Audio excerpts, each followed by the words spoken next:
सुप्रभात बच्चों, आपके पाठ के पहली वीडियो में हमने आपको बालक चंद्रगुप्त के विषय में जानकारी दी थी। अब आइए देखते हैं आपने पहली वीडियो कितने ध्यान से सुनी और कितने ध्यान से पाठ को पढ़ा। बच्चों बताइए, बालक चंद्रगुप्त किस राज्य में रहते थे? बिल्कुल ठीक, पाटलिपुत्र में। और वो कौन सा खेल खेल रहे थे? वेरी गुड, राजा और प्रजा का खेल। तो चलिए बच्चों, हम पाठ के शेष भाग की ओर चलते हैं। आपने पहले भाग में ये पढ़ा था कि ब्राह्मण बालक की माता से बालक को राजकुल में लाने के लिए बोलते हैं और उनकी माँ रोने लगी और बोली, हम लोगों पर राजकोप है, हमारे पति राजा की आज्ञा से बंदी किए गए हैं। तब ब्राह्मण ने कहा था, बालक का कुछ अनिष्ट न होगा, तुम इसे अवश्य राजकुल में ले आओ। इतना कहकर बालक को आशीर्वाद देकर वह चला गया। उसकी माँ बहुत डरते डरते एक दिन अपने चंचल और साहसी लड़के को लेकर राजसभा में पहुंची। वो जानती थी बच्चों, मेरा बेटा बहुत शरारती है। महापद्मनंद एक निष्ठुर, मूर्ख और त्रासजनक राजा थे। त्रासजनक बच्चों, जो प्रजा को बहुत दुख देते थे।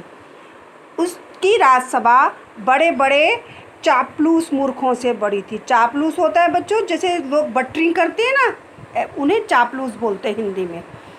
पहले राजा लोग एक दूसरे के बल, बुद्धि और वैभव की परीक्षा लिया करते थे और इसके लिए वे तरह तरह के उपाय रचते थे।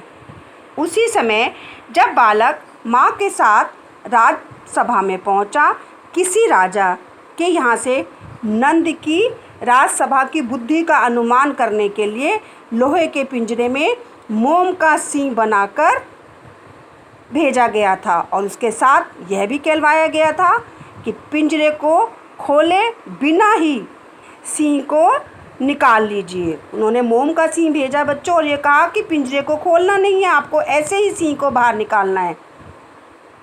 सारी राजसभा इस पर विचार करने लगी, पर उन चाटुकार मूर्ख सभासदों को कोई उपाय नहीं सूझा। वो तो चापलूस थे, बुद्धिमान नहीं थे। वो अपनी माता के साथ यह बालक यह लीला देख रहा था, वह भला कब मानने वाला था। उसने कहा, मैं निकाल दूंगा। सब लोग हंस पड़े। बालक की डिटाई भी कम ना थी। वह राजा नंद को भी आश्चर्य हुआ। नंद ने पूछा, यह कौन है?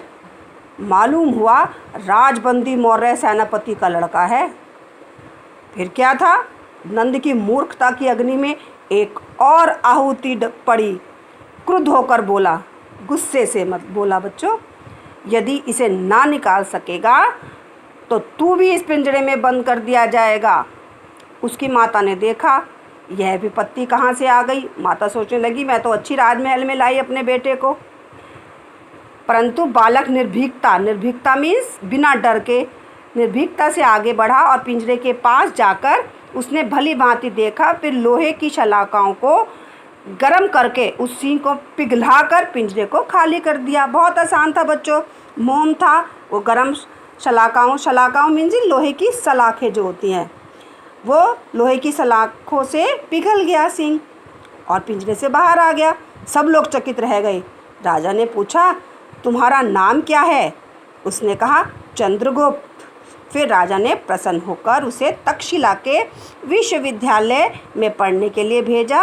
आगे चलकर यही बालक उसी ब्राह्मण चाणक्य की सहायता से चक्रवर्ती सम्राट चंद्रगुप्त मौर्य हुआ, जो ईसा से 321 वर्ष पहले मगध में पाटलिपुत्र के राज सिंहासन पर बैठा और अपने बाहुबल से सिकंदर के यूनानी साम्राज्य के आतंक से भारत को स्वतंत्र किया। तो देखा आपने बच्चों कि बालक की बुद्धिमानी से उसने किस तरह राजमहल में अपना वर्चस्व कर लिया, अपनी एक जगह बना ली। मुझे आशा है बच्चों ये पाठ आपको बहुत ही अच्छा लगा होगा। धन्यवाद बच्चों।